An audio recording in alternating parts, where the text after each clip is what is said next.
પી સુલતાનપુર પ્રાથમિક શાળા છે. મેં વિકસિત ગુજરાત વિશે કવિતાની રચના કરી છે, તે હું તમારા સામે રજૂ કરવા માંગુ છું. ગુજરાતની આ ગાથા છે, ગૌરવવંતું નામ છે, વિકાસનો આ વ્યોમ છે, ગુજરાતનો વિકાસ છે. ગુજરાત મારું વિકસિત ગુજરાત, આગળ વધતું સમૃદ્ધ ગુજરાત, સાબરમતીના કિનારે ગાંધીનગરને છાંય. ગુજરાતની આ ગાથા છે, વિકાસની આ વાણી છે, રાજકોટથી લઈને અમદાવાદ, સુરતથી લઈને વડોદરા.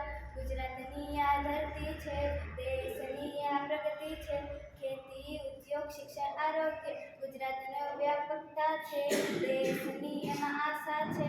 ગુજરાત મારું વિકસિત ગુજરાત, આગળ વધતું સમૃદ્ધ ગુજરાત, સરદાર પટેલની ભૂમિ છે, ગાંધીજીની યાદો છે, વિકાસની આ ધરા છે, દેશની એમાં પ્રગતિ છે. કોમ્પ્યુટરનો યુગ છે, મોબાઈલનો ઉપયોગ છે, વૈજ્ઞાનિકોનો સાથ છે, કેવી મજાની વાત છે, ટેકનોલોજીનું આગમન છે, AI સાથે મિત્રતા છે, ઇન્ટરનેટની પરછાઈ છે, આ તો બધી વાત છે. બુલેટ જેવી ટ્રેન છે, અમદાવાદમાં ચાલે છે, ઝડપથી એ દોડે છે, કેવી મજાની ટ્રેન છે, ગતિની આ પ્રગતિ છે, સંસાધનોનો સંચાર છે, ગુજરાત મારું રાજ્ય છે, વિકસિત ગુજરાત છે.